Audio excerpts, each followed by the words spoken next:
Terima kasih Anda masih bersama kami dalam Indonesia Sore Pro 3 RRI. Tim Indonesia Sore masih menghadirkan informasi dan juga laporan dari sejumlah wilayah di tanah air.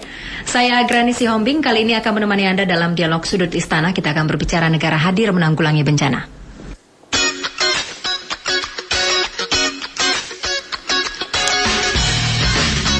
Dari Sudut Istana, kita dapat mengetahui berbagai kebijakan pemerintah. Dari Sudut Istana, kita dapat mengetahui kiprah para menteri.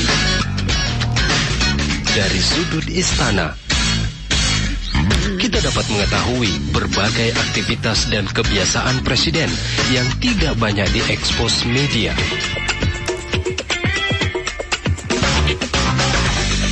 Saatnya kita ikuti dialog khusus Sudut Istana.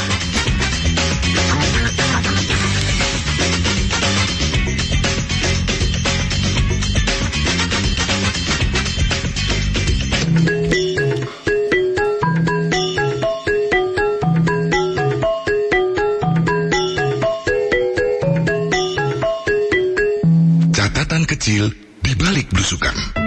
Presiden Jokowi meskipun sedang melakukan kunjungan ke luar negeri, sebenarnya perhatiannya, hatinya, pikirannya seluruhnya tetap di tanah air. Misalnya ketika terjadi bencana kebakaran hutan waktu itu dan bencana asap, Presiden dari Washington memutuskan langsung terbang ke Palembang. Di dalam sejarah Republik, itulah pertama kali ada pesawat yang dari Washington langsung ke Palembang. Sehingga Pak Jumala sebagai orang asli Palembang mengatakan, wah ini jangan-jangan skenario saya bekerja. Kami menuduh ini skenarionya Pak Jumala, sehingga Presiden memutuskan langsung ke Palembang. Pak Jumala sebagai orang Palembang mengatakan, kalau begini berkaitan dengan industri kreatif, saya mau bikin pempek Washington. Masih laku. Selain itu, ada juga waktu sarapan pagi itu, Karo Protokol, Kepala Biro Protokol Ari Setiawan tidak mau kalah. Pak, Palembang tidak ada apa-apanya dibanding dengan Sleman, Yogyakarta. Jalannya besar, udaranya dingin. Pak Jumala tidak mau kalah. Palembang sama dengan Washington. Ada water tower. Ari tidak bisa menjawab. Maka Pak Sesmil, Pak Hadi Cahyono menengahi. Jangan khawatir. Di Sleman, di Yogyakarta banyak water tower. Di antara kesibukan kami belusukan, kadang-kadang kami bercanda seperti itu. Hanya saya membayangkan apa kira-kira komentar Presiden ketika melihat anak buahnya bercanda seperti itu. Saya yakin Presiden hanya geleng-geleng kepala. Sopo sing gelem tak dongengi. Soekardi Renake. Baik, dialog Sudut Istana itu tadi sedikit cerita bagaimana pedulinya pemerintah Indonesia, dalam hal ini adalah Presiden Joko Widodo ketika berbicara tentang bencana yang terjadi di Indonesia atau di sejumlah wilayah. Nah, negara hadir menanggulangi bencana itu akan kita bahas. Saya undang Anda di line telepon kami 0213866712, di 0213844545 dan juga di line SMS 081399399888. Tapi pendengar, tahukah Anda bahwa keberhasilan Indonesia dalam menanggulangi bencana itu telah menjadi inspirasi di banyak negara, sehingga Indonesia saat ini dijadikan rujukan atau role model dalam hal penanggulangan bencana. Kita akan bahas ini. Saya juga sudah bersama dengan staf sekretariat dari Kabinet RI, Pak Andoko Darta. Pak Andoko, selamat sore. Terima kasih sudah hadir. Selamat sore. Apa kabarnya? Baik. Kabar baik ya. Lalu juga kita bersama dengan ini yang punya gawean kalau bicara tentang bencana, gitu ya, Deputi Pencegahan dan juga Kesiapsiagaan BNPB, Pak Wisnu Wijaya. Pak Wisnu, selamat sore. Selamat sore, Pak Agrani. Terima kasih sudah hadir, Pak Wisnu. Apa kabar, Pak Wisnu? Baik. Kabar baik ya. Belum ketemu dengan asap. Tadi sedikit kan kita dengarkan bagaimana dongengnya kan. Baik, saya ke Pak Andoko terlebih dahulu. Apa sih sebetulnya harapan dari Presiden untuk berbicara tentang bencana dan menanggulangi serta pesan-pesannya, Pak Andoko? Iya, terima kasih. Sangat besar ya, sangat besar sekali dan sangat perhatian. Dan saya tahu persis waktu saat Presiden ke Amerika seperti yang disebutkan tadi Pak Soekardi. Di situ perhatian Presiden terpecah, sangat terpecah antara tugas di Amerika dan kebakaran hutan pada saat itu yang terjadi di Indonesia. Jadi setiap hari itu Presiden ingin update apa yang terjadi sampai baru satu saat Presiden memutuskan, karena dari acara di Amerika itu dari Washington sebenarnya Presiden acara selanjutnya ke San Francisco, tapi pada satu titik Presiden memutuskan bahwa kita harus kembali. Saya ingin kembali ke Indonesia karena kebakaran yang ada pada saat itu tidak sesuai harapan presiden. Presiden inginnya kebakaran itu makin mengecil, titik apinya makin sedikit. Tetapi karena presiden setiap hari, sehari bisa beberapa kali dia cek telepon dengan Pak Luhut, ternyata itu tidak mengecil. Presiden langsung memutuskan kembali ke Indonesia. Berhenti untuk bekerja di luar terlebih dahulu, lalu kembali ke Indonesia begitu. Iya. Concernnya iya. sangat besar. Jadi ya, concernnya sangat besar. Ini kan tugas berat tentunya untuk BNPB. Kalau misalnya Pak Presiden saja begitu, bagaimana dengan BNPB untuk mengatasi masalah pencegahan dan juga kesiapsiagaan menghadapi bencana ini, Pak Wisnu? Ya, baik, terima kasih. Jadi ini permasalahan api ini memang hampir setiap tahun terjadi, di mana faktor cuaca juga merupakan satu faktor dominan yang menyebabkan hal-hal tersebut terjadi. Pada saat kebakaran kemarin memang ekstrim, cukup lama tidak terjadi hujan. Data-data di kami biasanya fluktuasi 2 minggu hujan. Ya umumnya seperti itu, tapi kemarin sampai hampir 3 bulan tidak turun hujan. Itu juga faktor El Nino juga. Karena apa? Karena di dalam prinsip api bakar membakar ini, itu sebenarnya ada 3 hal utama yang harus kita ketahui menjadi penyebab. Dan kalau salah satu tidak ada, itu selesai sebenarnya. Yang pertama adalah ketersediaan oksigen. Itu pasti ada semua itu di dunia ini. Oksigen selalu ada. Yang kedua, ada tidaknya bahan bakaran. Ada nggak yang bisa terbakar. Dan dalam hal ini begitu kering cukup panjang, itu ternyata gambut yang rusak ini tebal sekali, bisa sampai 10-12 meter, sangat tebal. Dan ini menjadi potensial bahan bakaran yang setiap saat bisa terbakar. Apalagi 99% kejadian kebakaran di Indonesia itu dibakar. Itu para ahli menyebutkan seperti itu. Kemudian yang terakhir adalah adanya panas. Jadi dari situ kalau salah satu saja kita putus, kita nggak mungkin putus oksigennya. Yang bisa kita lakukan adalah panasnya mungkin bisa kita kurangi. Caranya seperti apa? Kelembapan. Oleh karena itu muncul ide adanya kanal blocking. Karena apa? Untuk menjaga kelembapan. Kalau itu didinginkan, nggak akan terbakar. Atau bahan bakarannya kita kurangi, kita hilangkan. Caranya ya kita rendam lagi. Itu salah satu mungkin satu-satunya kemungkinan secara teknis bagaimana kita bisa mencegah itu, sehingga konsep-konsep yang atau regulasi dan sebagainya untuk mencegah itu kemudian keluar di situ. Pertama adalah jangan lahan-lahan gambut jangan dieksploitasi lagi. Itu suatu hal yang luar biasa. Karena apa? Lahan gambut itu kalau di Sumatera, Kalimantan atau mungkin di Papua, ini adalah dam penyimpan air karena dia sifatnya seperti spon. Kalau di Jawa damnya airnya kelihatan. Kalau di sana ini yang menjadi cadangan sumber air. Dengan terlalu banyak ditoreh dengan perkebunan dan sebagainya, itu sebenarnya airnya dikurangi dan itu menyebabkan tersedianya bahan bakaran. Sehingga itu yang salah satu dicegah dengan itu. Kemudian apa? Dicegah adanya pembakaran. Makanya diperketat pengawasan, kontrol, patroli dan sebagainya muncul itu. Jadi konsep dasarnya seperti itu. Dikontrol supaya apa? Supaya begitu ada api harus segera mungkin dipadamkan. Didinginkan lagi gitu tadi ya. Didinginkan lagi supaya nggak ada panas lagi. Kalau itu terlambat, terlalu besar, susah sekali. Apalagi di musim kering nggak ada air. Udah lengkap kita. Nah, hal seperti itu yang menjadi ide bagaimana seharusnya kita mencegah terjadinya kebakaran. Tahun kemarin itu cukup ekstrim. Tahun ini bagaimana? Tahun ini cenderung ke arah basah. Okay. Dari BMKG mengatakan seperti itu. Jadi kita cukup tertolong dengan basah, tetapi tidak bisa kita juga terus membiarkan karena faktor alam gitu ya. Karena seringkali prediksi yang kita buat itu tidak bisa 100% akurat. Sehingga tetap harus kita siaga, itu harus tetap. Karena apalagi secara trennya itu Kalimantan, Sumatera saat ini mulai Agustus sampai Oktober itu merupakan bisa dikatakan musim kering, di mana puncaknya nanti September. Nah ini kita harus mulai hati-hati dengan patroli diperbanyak dan kemudian kita juga perlu mengerahkan kekuatan-kekuatan kita tempatkan ke daerah-daerah yang langganan api, karena ternyata polanya juga di daerah-daerah itu.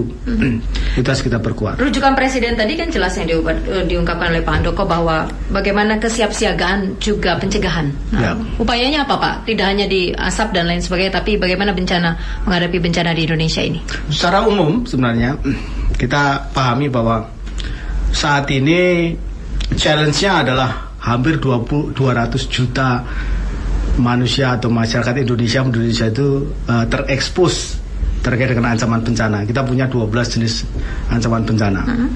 Mereka terekspos dari situ. Dari sisi hazardnya sudah cukup tinggi di situ. Nah, menjadi sangat berisiko karena masyarakat tidak paham ancaman seperti apa dan risikonya seperti apa. 12 jenis ancaman bencana. Nanti diuraikan ya Pak. Baik. Ada penelpon terlebih dahulu. Ada Pak Bambang di Jakarta. Pak Bambang, selamat sore Pak. Selamat sore. Sore, silakan Pak. Ini Badan Penanggulangan Bencana ya. Berarti kan setelah terjadinya bencana baru kita tanggulangin. Nah ini yang saya lihat di kebakaran hutan. Itu penanggulangan bencana atau BNPB ini nggak punya alat. Nggak seperti di Malaysia, tapi hutan-hutan di Malaysia itu sudah diberi pipa-pipa yang dia bisa menyemprotkan pada saat musim kemarau yang 6 bulan itu. Karena kalau hutan itu nggak disiramin dalam tempo 1 minggu, dia akan mengering dan itu akan terjadi gesekan dan terbakar. Saya nggak setuju kalau itu dibakar. Karena pernyataan dari Pak Jokowi dibakar ataupun dari BNPB ini tadi katakan dibakar. Mana sekarang yang bakar? Sampai sekarang juga ada 6.000 titik pada waktu tahun lalu. Satu pun nggak ada yang ketangkap. Hanya 2 orang yang ini masih diproses aja. Tinggal itu. Lah ini nih mana gitu. Jadi gini, di Malaysia itu di samping tadi itu ada pipa. Dia punya alat untuk penanggulangan itu dengan bombardir daripada air yang dengan menggunakan pesawat, dan mereka punya lebih dari 10. Jangan kita nggak punya sama sekali. Hutan kita ini ada 104 juta hektar hutan kita. Yang ini sudah turun dari 168 juta hektar. Kemarin kita kebakaran sekitar 3 juta hektar. Baik. Gitu. Jadi ini yang perlu diperhatikan Badan Penanggulangan Bencana. Kebetulan saya dari DPR RI. Jadi kita ini akan dukung pemerintah itu untuk ini, tapi pengajuan pemerintah untuk peralatan untuk alat-alat untuk penanggulangan bencana ini tidak diajukan. Ini yang penting. Kalau misalnya tentara itu 8.000 tentara itu ya memadamkan hutan dari darat, nggak bisa. Dia kena asapnya aja karena nggak pakai peralatan oksigen dan sebagainya. Akhirnya apa? Mereka 1 jam sudah pulang karena nggak kuat dengan asap itu, kena mata dan kena hidung gitu. Jadi tolong dari penanggulangan bencana, tolong jangan. Terima kasih Pak Bambang yang ada di Jakarta. Pasukannya nanti ditanggapi. Pak Edi di Solo, ada Pak Edi. Selamat sore Pak Edi. Sore Mbak. Silakan Pak Edi. Ya, sore Pak. Itu bencana sudah bisa apapun. Tapi mudah-mudahan Bapak berkenan, Pak Jokowi suruh ngajak rakyat doa secara serentak bersama. Ya, paling tidak 5 menit, 10 menit itu, tapi manfaatnya semuanya luar biasa pasti. Ya, secara serentak. Paling 5 menit, 10 menit selesai. Ya, mudah-mudahan semuanya bisa dikurangi gitu. Terima kasih Pak Edi yang ada di Solo. Saya bacakan SMS ya. Ada Ibu Maria di Kupang, Nusa Tenggara Timur. Ikut berbelasungkawa atas wafatnya seorang prajurit TNI Angkatan Darat di Sulsel memadamkan api di Sulawesi Selatan. Nanti dikonfirmasi betul atau tidak ini. Lalu juga dari Pak Budi Suwardi di Kalimantan Barat. Bencana asap yang ditimbulkan dari bawah permukaan gambut, untuk pencegahan seyogyanya dibuat kanal-kanal mini pada titik-titik hotspot. SMS lainnya Pak Widya di Bandung. Kebakaran hutan yang tiap tahun terjadi ini karena sengaja dibakar oleh pengusaha kebun sawit. Jadi yang untung pengusaha sawit, tapi rakyat Riau dan daerah Kalimantan yang rugi. Pemerintah harus memadamkan karhutla, jadi stok kebun sawit yang merusak lingkungan kita. Banyak tanggapan dari masyarakat. Dari Pak Bambang anggota DPR RI juga tadi memberikan komentar. Sebelum ditanggapi, 12 jenis ancaman bencana yang tadi diinformasikan terlebih dahulu nih Pak Wisnu. Oke. Baik, jadi ancaman bencana kita kalau kita bagi besarnya itu ada bencana yang beraspek geologi, geological hazard, itu berupa gempa bumi, tsunami, dan gunung api. Kemudian yang terkait dengan hidrometeorologi, yang terkait dengan cuaca, itu mulai dari banjir, longsor, kemudian kekeringan, kemudian yang berdampak terhadap itu yang kombinasi dengan ulah manusia, terjadinya kebakaran hutan, kekeringan, itu bagian dari hidrometeorologi. Cuaca ya. Kemudian juga ada bencana-bencana yang kaitannya dengan biologi seperti wabah, penyakit dan sebagainya. Kemudian juga hama yang untuk tanaman dan sebagainya, itu terkait dengan itu. Kemudian juga ada yang kegagalan teknologi dengan terjadinya kebocoran di pabrik kimia dan sebagainya. Itu juga ancaman masa depan yang mungkin harus kita serius juga kita tanggapi, karena kita tahu di beberapa pusat-pusat industri petrochemical gitu, itu juga menghasilkan substansi kimia yang luar biasa berbahaya, yang kita sendiri terus terang agak kurang kuat di dalam untuk penanganan itu, kan itu spesifik sekali. Itu kemudian juga yang terkait dengan kerusakan hutan. Kemudian juga yang sedikit ke hidrometeorologi, ada juga yang terkait dengan abrasi, kemudian juga topan, badai. Itu ancaman-ancaman yang mengancam penduduk Indonesia. Nah, dari situ 90% hampir itu adalah hidrometeorologi, dan yang paling mematikan itu adalah longsor.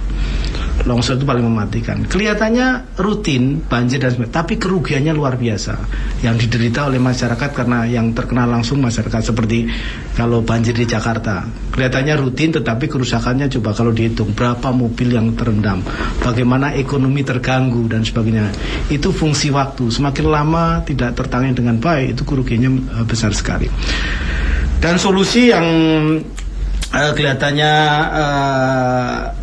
bisa mengatasi itu kelihatannya klise bahwa itu masalah lingkungan. Makanya harusnya lingkungan yang kita perbaiki. Jadi tidak ada sesuatu yang instan untuk bisa mengatasi itu.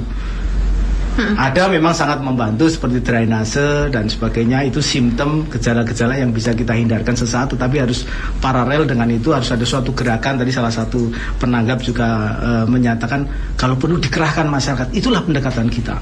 Kekuatannya ada di sana. Jadi kalau bisa bersama-sama ada kesadaran, ada pemahaman bersama untuk melaksanakan itu, sebenarnya itu sangat membantu. Karena kalau itu kita tangani semua dari pemerintah, dan tidak akan mungkin berhasil, karena pelakunya harus ada pemerintah, dunia usaha, dan masyarakat. Dan kekuatan besar adalah di masyarakat. Selama mereka langsung merasakan manfaatnya, mereka akan bergerak untuk melaksanakan itu. Jadi apa bentuknya, bagaimana ini Pak Wisnu? Seperti yang kami lakukan saat ini, kami membuat suatu gerakan-gerakan untuk pengurangan risiko bencana dengan cara restorasi sungai, katakanlah. Itu tidak perlu banyak biaya, tapi karena masyarakat bisa merasakan langsung bagaimana kalau sungai itu bersih seperti di Code dan sebagainya, itu ternyata mendatangkan manfaat yang lain, yaitu wisatawan jadi datang ke situ. Pelakunya masyarakat ini? Masyarakat. Okay. Pemerintah hanya mendukung saja, kemudian universitas juga bergerak untuk memberikan pelatihan atau ada kita sebut sebagai sekolah sungai. Jadi para volunteer yang akan menjadi champion di situ kita latih, dan latihnya langsung di Universitas Gadjah Mada.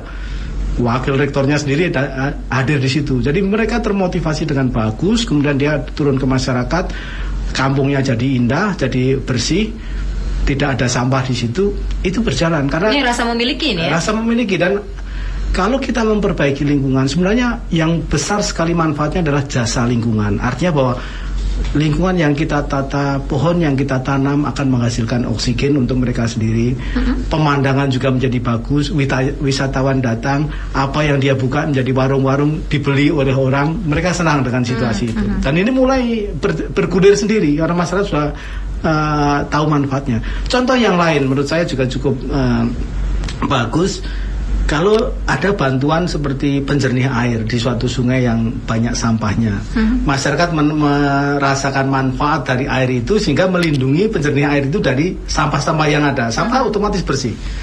Hal seperti itu yang kreatif, inovatif seperti ini yang kita harapkan kita dorong, dan tidak harus dari pemerintah pusat karena bahasa kita berbeda. Kita memanfaatkan teman-teman dari LSM, kayak yang bahasanya sama dengan mereka, karena mereka harus tinggal bersama masyarakat. Kami fasilitasi saja dengan pertemuan-pertemuan mendiskusikan apa kebutuhan masyarakat, dan itu ternyata bergerak cukup efektif. Mereka yang lebih tahu apa kebutuhannya, gitu betul. Ya. Baik, Pak. Tadi ada Pak Bambang ini, Pak Andoko. Tadi ada Pak Bambang. Lalu juga gambaran apa sebetulnya yang sebenarnya diinginkan oleh Presiden negara itu hadir menanggulangi bencana di masyarakat nih, Pak Andoko? Ya, negara hadir berarti negara itu pertama adalah seperti yang tadi kita jelaskan, ada perencanaan dalam menanggulangi bencana, karena bencana itu ada yang bisa diprediksi. Kita kalau mempunyai perencanaan yang baik, begitu nanti ada bencana, penanganannya pun akan lebih baik. Nah, itu yang diharapkan oleh Presiden. Dan kedua, Presiden selalu ingin jajarannya melakukan terobosan-terobosan baru.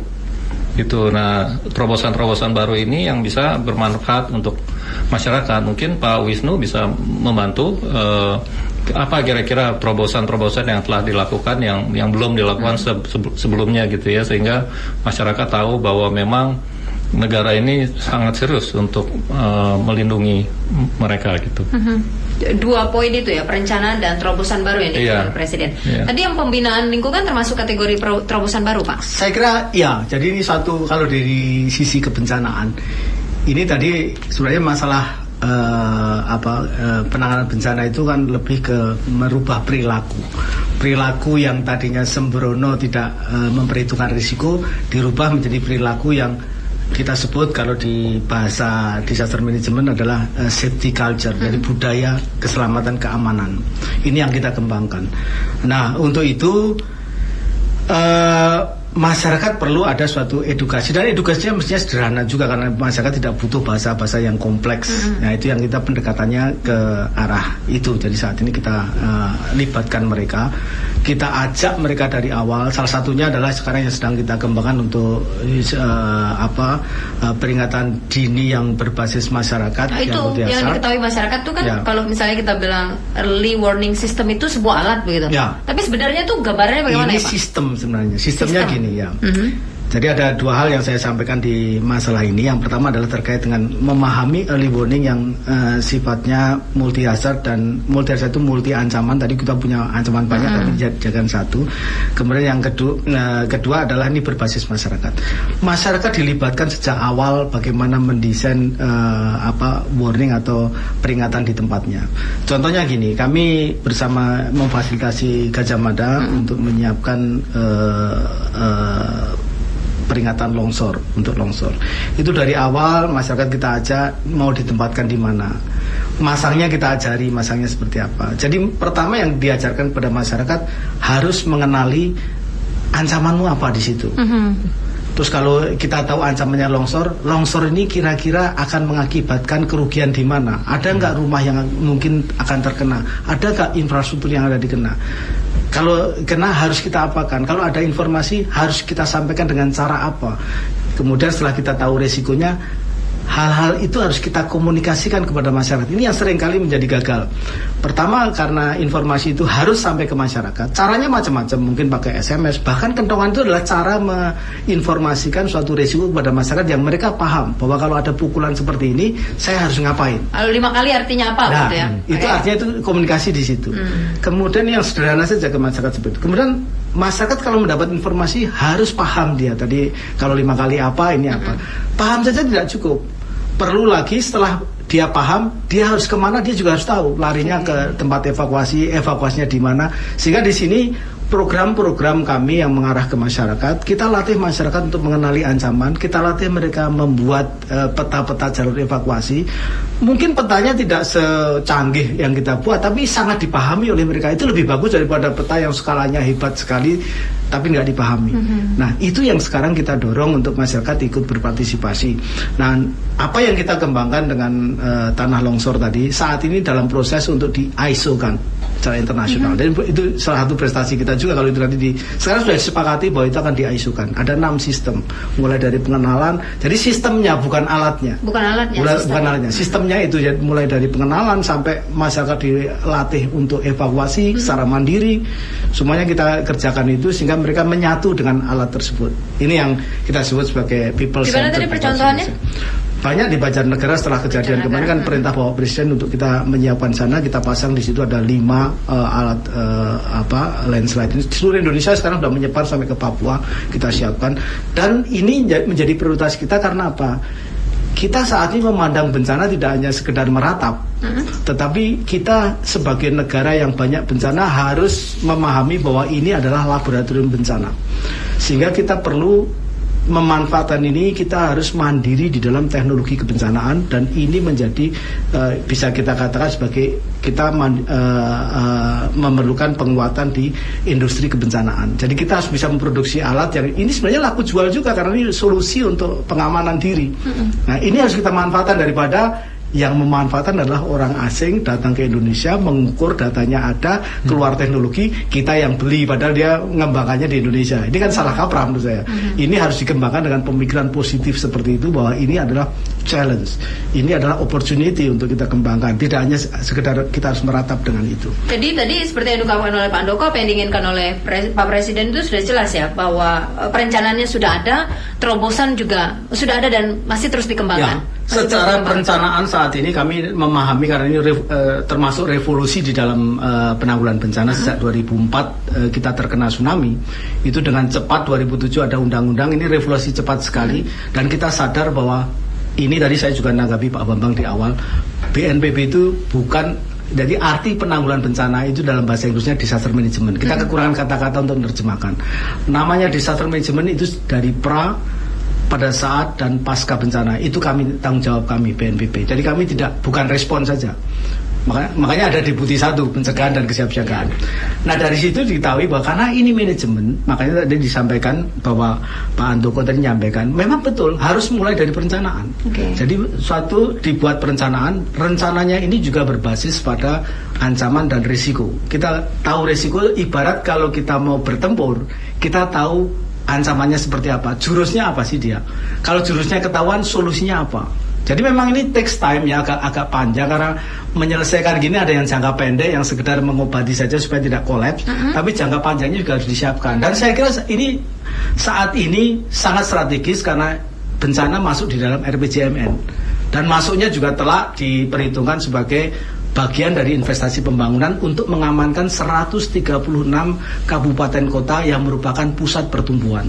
Jadi RPJMN sekarang di bawah Pak Jokowi ini saya kira sangat-sangat sensitif terhadap risiko, karena ditempatkan untuk mengamankan, bisa dikatakan pusat-pusat penghasil devisa Indonesia. Dengan itu bisa kita amankan, artinya bahwa dengan kesejahteraan naik itu sebenarnya kerentanan untuk bencana dikurangi. Karena orang yang lebih sejahtera itu tidak mungkin mau tinggal di tempat-tempat yang berbahaya. Ini prinsipnya seperti itu secara besar. Baik, tapi jelas ya bahwa memang perencanaan dan terobosan baru yang diinginkan, karena BNPB itu sebetulnya bukan bentuk hanya pemadam kebakaran, bakar padam begitu ya Pak, yang diinginkan oleh Presiden ya. Kita tahan sebentar, ada Pak Yogi Abdullah di Tangerang Selatan. Pak Yogi, selamat sore Pak. Selamat sore, Bu. Sore, silakan Pak Yogi. Selamat sore, Bapak Narasumber. Selamat sore, Pak Yogi. Ya, saya ada satu pertanyaan. Kita ini hampir setiap tahun terjadi kebakaran. Menurut analisis Bapak, kita ini musibah bencana kebakaran atau memang sengaja dibakar? Tapi kalau saya lihat Amerika, yang lebih maju pun kalau hutan itu kebakar, alatnya sudah canggih, tetap aja sulit untuk memadamkan. Jadi mohon penjelasan Pak, kita ini bagian memang itu musibah bencana kebakaran atau ada faktor kesengajaan dibakar? Terima kasih, selamat sore Pak. Terima kasih, selamat sore Pak Yogi yang ada di Tangerang Selatan. Silakan Pak. Menarik ini, saya sepakat dengan Pak Yogi. Jadi kami menyatakan tadi di awal bahwa 90%, kebakaran 99% dibakar. Dan itu bukan pernyataan kami. Kami kan selalu berbicara dengan para pakarnya. Jadi yang berbicara pakar, kami tidak mau mengklaim itu. Jadi sudah penelitian lama di situ. Betul itu memang itu dibakar. Tadinya memang secara pada saat-saat awal itu memang metode untuk membuka lahan bagi masyarakat tradisional itu memang dibakar, tapi secara terkontrol, karena sebenarnya dibolehkan membakar 2 hektar itu persyaratannya juga berat, harus lapor dan sebagainya. Tapi dengan influence dari banyak pihak dari luar yang tidak paham dan sangat rakus terhadap untuk mengeksploitasi alam ini, akhirnya tidak terkendali, mereka membakar. Nah, inilah yang mestinya salah satu yang harus dicegah. Tadi saya benar sekali, karena kebetulan saya pernah ikut nungguin tuh di California yang kebakaran notabene di tanah mineral. Itu 3 bulan pun tidak padam, dikerjakan 24 jam. Karena begitu berbicara dengan masalah api, dengan segala challenge-nya itu memang cukup sulit. Tetapi bukan berarti bahwa kita menyerah, enggak. Kita siapkan dan berbagai cara, salah satunya adalah mendekatkan resource kita, kekuatan kita sedekat mungkin dengan tempat-tempat yang terancam tadi. Caranya apa? Libatkan masyarakat. Tadi sudah disampaikan juga dari Pak Edi di Solo tadi. Masyarakat diberi pemahaman dan diberi peralatan untuk melakukan pemadaman dini. Itu salah satu strategi yang harus kita buat, di samping yang tadi strategi yang secara alam dengan bukan alam secara karakter api tadi dilembabkan dengan kanal-kanal blocking, itu kita lakukan untuk membantu mengurangi dengan sekat-sekat bakar supaya tidak menjalar kemana-mana. Tetap kita usahakan, kita melibatkan TNI dari awal, bahkan sekarang kita juga tidak terlambat menyatakan daerah-daerah sudah kita dorong jangan terlambat menyatakan darurat. Karena apa? Itu perlu, karena dengan menyatakan darurat, sistem mekanisme emergensi yang ada di aturan kita bisa berjalan. Artinya mereka bisa mengakses dana-dana kedaruratan. Kalau tidak bisa kita keluarkan. Agak sedikit kurang paham untuk itu. Jadi efeknya itu cukup berat ketika kepala daerah itu terlambat menyatakan wilayahnya darurat, ya, Pak? Karena kita tidak bisa mengeluarkan anggaran yang sifatnya kedaruratan. Pusat tidak bisa turun? Tidak bisa, karena ada dana cadangan yang hanya bisa dikeluarkan kalau statusnya adalah darurat. Kategorinya darurat itu bagaimana, Pak? Ya, ini dari skala apinya, katakanlah kalau itu bencana, skala bencana, luasan yang terdampak, dan kemampuan kita menghandle daerah tidak mampu, itu harus ada statement dari daerah harus mengakui, ya, pemerintah daerah harus mengakui kalau memang tidak. Ya, kalau tidak, segera saja diakui supaya kita bisa mendukung. Tetapi tetap harus kita pegang aturan main bersama bahwa pemerintah daerah, bupati, wali kota itu adalah tetap penanggung jawab utama. Walaupun sudah terjadi, kami sifatnya adalah mendukung. Kemudian gubernur dari tingkat provinsi itu lebih memberikan, tetap mendekat ke arah lokasi itu untuk memberikan dukungan kepada mereka. Pemerintah pusat memberikan dukungan yang sifatnya ekstrim yang di daerah tidak ada. Contohnya apa? Sekarang kami itu sudah menyiapkan 8 pesawat di sana. Jadi tadi sampaikan Pak Bambang dari DPR juga. Kami sekarang ada 8 pesawat di sana. Di mana ini? Ini kita punya yang paling banyak ada di Rio. Di Rio kita siapkan ada ini 8 pesawat untuk waterbombing. Jadi ada helikopter, ada yang fixed wing, dan kita tambah lagi untuk TMC, jadi teknologi modifikasi cuaca untuk hujan buatan. Hujan buatan, ya. Tapi betul bahwa kita masih ada beberapa kekurangan karena dengan luasnya itu 8 mungkin tidak cukup, tetapi minimal kita punya upaya seperti itu. Efektif sebenarnya hujan buatan. Begitu kita bisa menyemai awan yang saat ini potensinya masih tinggi karena memang kemarau basah. Kalau kita turunkan menjadi hujan, ini cukup efektif untuk tadi menjaga kelembapan dari gambut yang ada. Saya bisa tambahkan sedikit yang disebutkan Pak Wisnu tadi, sangat penting bahwa kepala daerah itu berperan sangat besar dalam penanggulangan. Dan persepsi masyarakat yang ada mungkin kalau ada kebakaran di daerah tertentu mengharapkan pusat untuk turun, hadir. betul. Itu sebenarnya persepsi yang kurang tepat, karena Presiden pernah memanggil semua kepala daerah termasuk Kapolda dan memberikan arahan yang jelas bahwa mereka itu sangat berperan dalam menanggulangi bencana awal. Jadi jangan semuanya tuh diharapkan dari pemerintah pusat, dan persepsi masyarakat juga bahwa daerah itu sebisanya harus bergerak cepat gitu. Memang jadi tanggung jawab daerah, ya. Iya. Nanti saya coba akan singgung sedikit bencana nasional, Pak. Misalnya bagaimana yang terjadi di Sumatera Utara. Iya. Bagaimana masyarakat di sana juga berteriak agar dinyatakan bencana nasional dan sebagainya. Tapi ditahan sebentar ya, Pak. Pak Samsir di Lombok. Pak Samsir, selamat sore, Pak. Ya, selamat sore Mbak Luna, selamat sore Bapak. Agrani, Pak. Silakan, Selamat sore. Oh, Agrani ya. Ya, Pak Samir.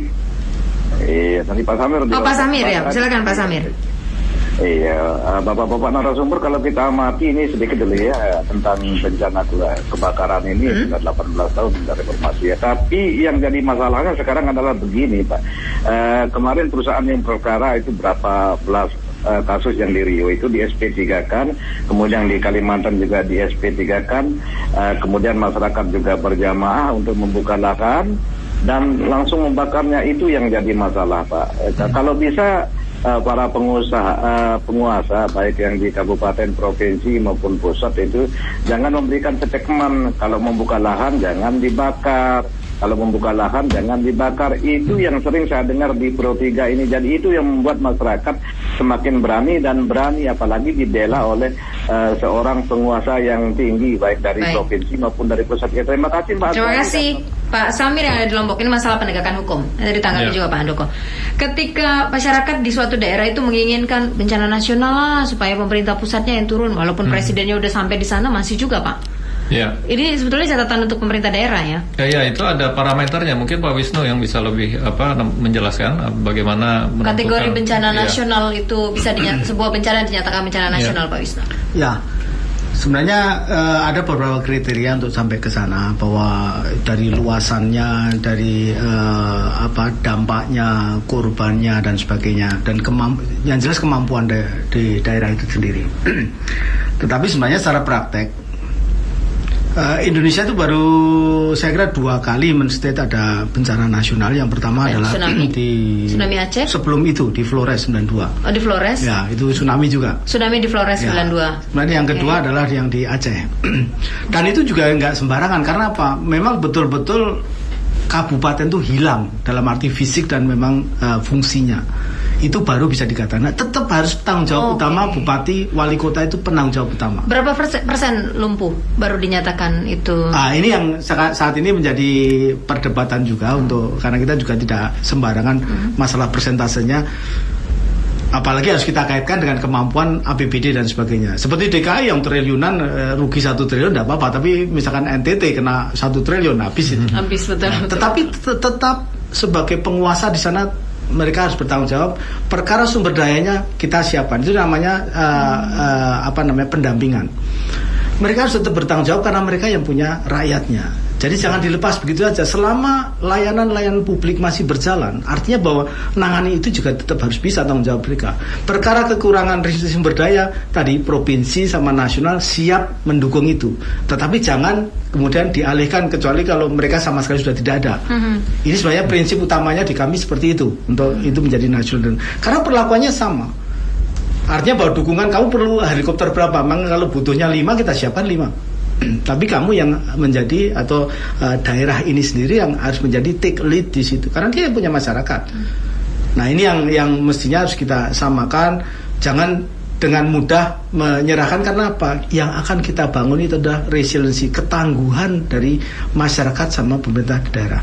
Ini adalah desentralisasi. Di mana-mana bahwa bencana itu lokal sebenarnya. Kalau terlambat menangani itu demikian besar, baru itu ada kategorinya bencana menjadi katastrof. Kalau di Amerika seperti itu. Kalau mereka dengan katastrof itu bantuan yang diberikan memang banyak sekali yang resource-nya. Tapi tetap yang menghandle secara ininya tetap pemerintah daerah. Tapi resource-nya kita nasional yang menyiapkan. Sekarang nggak ada bedanya itu mau dinyatakan nasional dan enggak, pelakunya tetap ini, resource-nya kita siapkan dari nasional. Walaupun nasional, pelakunya tetap daerah ya Pak? Pelakunya harus daerah. Tidak bisa lepas tangan. Ya, tidak bisa begitu lepas tangan. Kesadaran pemerintah daerah dan juga masyarakat ini sudah seberapa besar? Macam-macam, Pak. Macam-macam. Jadi ada daerah yang saya salut sekali beberapa daerah yang sangat maju, Jawa Tengah, Jawa Timur, itu kami apresiasi. Dia kalau hanya bencana yang seperti letusan Kelut pun mengatakan ini kami mampu menghandle. Padahal letusan besar sekali seperti itu.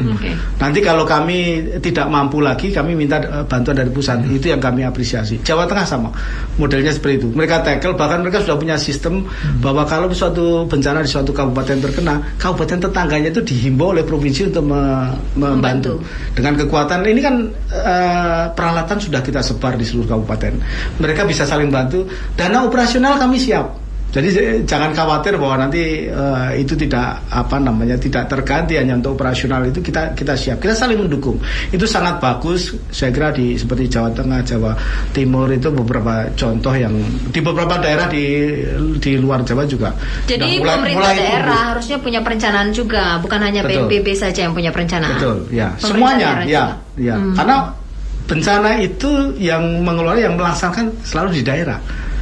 Nggak mungkin, karena yang lebih tahu itu orang daerah. Nggak mungkin orang pusat terus tiba-tiba sana mencari tanah dan sebagainya. Nggak mungkin. Yang tahu mereka, yang tahu persis kondisinya. Nanti kalau kita masuk ke sana malah overlap, malah kacau semua. Karena prinsipnya di dalam bencana, khususnya di emergency, hanya ada satu planning, hanya ada satu komandan. Satu orang bertanggung jawab terhadap satu orang di atasnya, supaya tidak terjadi kekacauan. Dulu banyak terjadi kekacauan pada saat sistem belum kita set up. Itu karena satu orang bisa diperintah 5 orang yang di atasnya, sehingga dia bingung. Komputer aja kalau dikasih perintah banyak hang dia. Nah ini bisa seperti itu, jadi kacau semua. Ini yang harus kita bangun. Memang perlu kesabaran, tapi sudah berubah karena saya sudah mengikuti bencana itu sejak 2002. Itu saya bisa merasakan, tapi saat ini belum bisa terukur. Koordinasinya ada di mana Pak kalau itu Pemda? Pemerintah daerah, kepala daerah koordinasi ya, atau di BNPB? Saat ini kalau kita katakan bahwa penanggung jawab utama adalah pemerintah dan pemerintah daerah, dan pemerintah membentuk BNPB, pemerintah daerah membentuk BPBD, artinya adalah kewenangan dari pimpinan daerah tadi diletakkan lembaga itu untuk mengkoordinasikan. Tentu saja di dalam rapat-rapat formalnya tetap pimpinan daerah yang memang punya sebenarnya kewenangan, kewajibannya kan di beliau. Ya. Tapi menggunakan kaki tangannya organisasinya itu. Beliau biasanya mimpin di situ. Jadi kepala daerahnya harus punya kepedulian yang lebih besar ya. Ya, karena dengan datangnya pimpinan daerah itu masyarakat juga menjadi lebih tenang, karena biasanya menjadi bencana besar itu karena kepanikan luar biasa di masyarakat. Begitu hadir pimpinan, maka leadership penting sekali. Kalau leadershipnya kuat, tenang masyarakat sebenarnya yang menggerakkan sendiri, mengatasi. Contoh yang cukup menarik, sangat menarik waktu erupsi Merapi. Pada saat itu ada pengungsian besar-besaran ke arah sekitar Prambanan. Yang terjadi adalah kekuatan masyarakat yang luar biasa. Dari teman-teman di LSM NGO hanya mengirim Twitter, saya butuh 6.000 bungkus nasi bungkus untuk 6.000 orang. Itu dalam waktu 45 menit tersedia. Itu artinya kekuatan masyarakat. Kalau nunggu dari pemerintah tidak akan secepat itu. Karena apa? Penanganan itu berjenjang. Masyarakat pada fase-fase awal seperti itu, kemudian pemerintah lebih tinggi lagi, kemudian sampai pemerintah nasional. Selalu pasti ada jeda waktunya. Kalau semuanya bisa saling overlap dengan manis, terkoordinasi dengan baik, selamatlah kita mengurangi. Apa sih selama ini yang menjadi kendala Pak? Kalau melihat dari bencana-bencananya, apa yang sulit untuk ditangani dan apa yang jadi kendalanya nih Pak Wisnu? Pertama, challenge kita adalah bencana itu unik, tidak terduga, dan banyak sekali jenisnya. Iya pasti, bencana kan nggak ngomong-ngomong Pak datangnya. Ya, dia tidak mau ngomong kita. Yang kedua adalah daerah kita luas sekali, dan aksesibilitas untuk jangkauannya tidak banyak, yang tidak mudah. Terjadi suatu tempat, ternyata komunikasinya tidak berjalan atau mungkin belum ada. Itu. Yang kemudian pemahaman tentang ancamannya sendiri tidak terlalu bagus, sehingga dia seringkali mengabaikan. Oh iya, termasuk masyarakat ya? Masyarakat juga mengabaikan. Karena apa? Dengan perkembangan teknologi yang luar biasa, yang tadinya kearifan lokal yang mereka punyai turun-temurun, akhirnya bias dengan informasi yang dengan cepat. Mbak bisa lihat sendiri kalau begitu ada WhatsApp yang hoax, kita langsung ini benar atau enggak. Jadi kemajuan teknologi informasi itu ada positif dan negatif. Itu perlu clearing house. Itu yang sekarang kita siapkan untuk kita untuk mengantisipasi. Pemerintah harus segera mengeluarkan statement untuk menyatakan inilah yang benar. Walaupun itu pun masih direkayasa, seolah kalau ada informasi keluaran dari BMKG atau BNPB, orang masih ada yang usil seperti itu. Dan lebih parahnya lagi, banyak juga kejadian di beberapa tempat. Begitu mereka pergi karena berita itu, dirampok itu harta bendanya. Itu masih banyak sekali ketidakpahaman terkait dengan, makanya perlu edukasi publik di sana.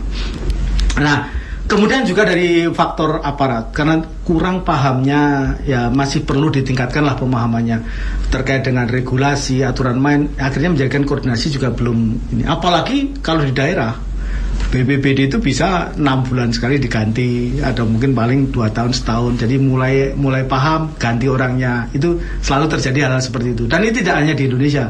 Karena kami berhubungan dengan internasional, di beberapa negara juga seperti itu terjadi. Tapi kan kalau misalnya Pak SDM-nya memang sudah mumpuni, siapapun pimpinannya mereka berjalan. Sistem yang harusnya dibangun. Sistem, jadi ya, Pak? Sistemnya harus dibangun. Tadi makanya kita harus perkuat regulasi. Tadi nomor 1 di samping perencanaan tadi.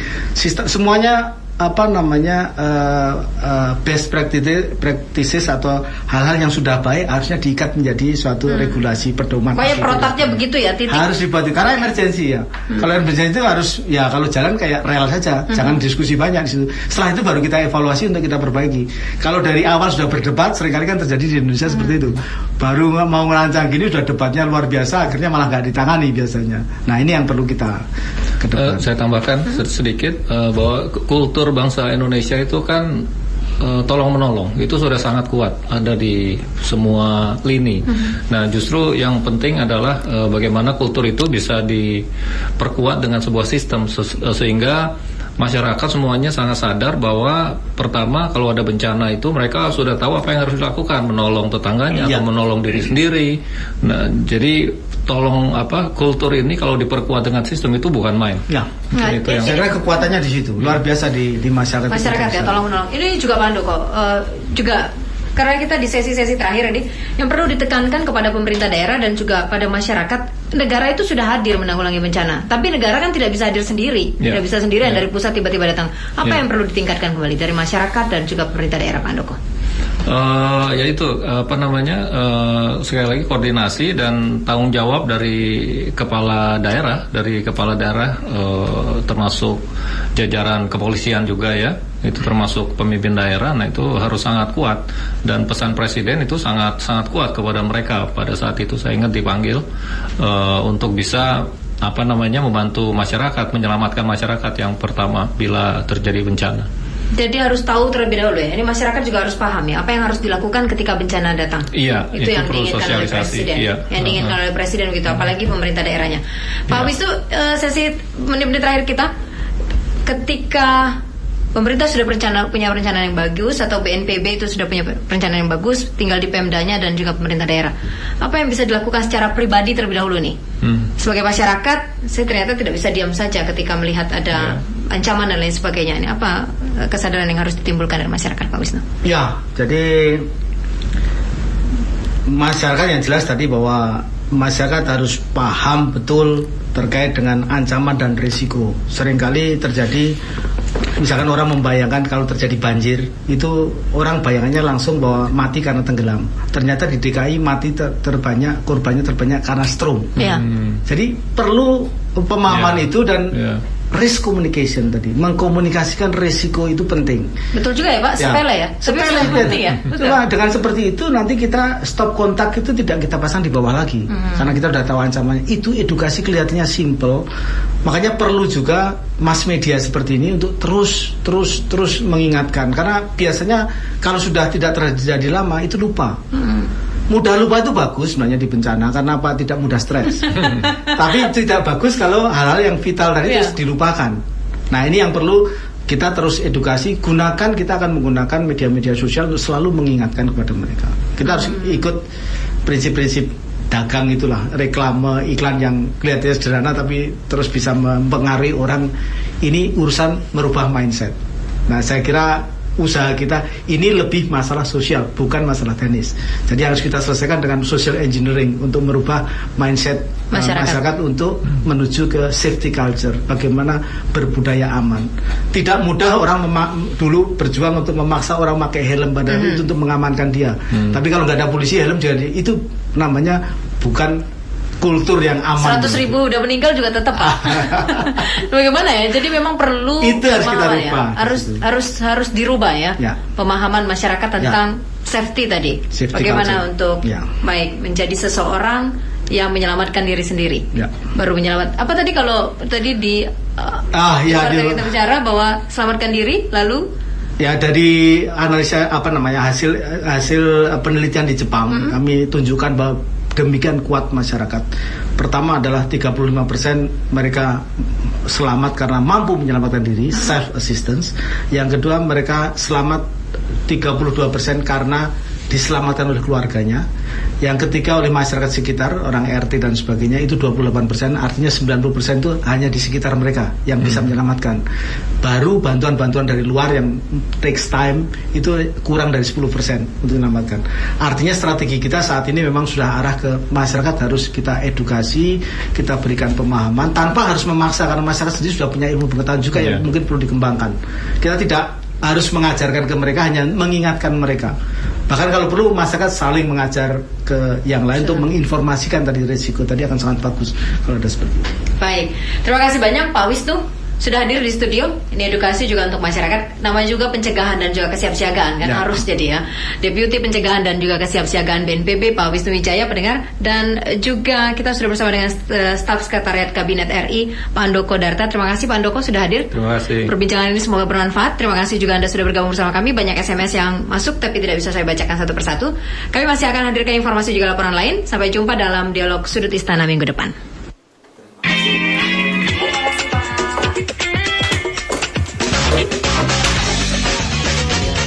Telah kita ikuti Dialog Sudut Istana.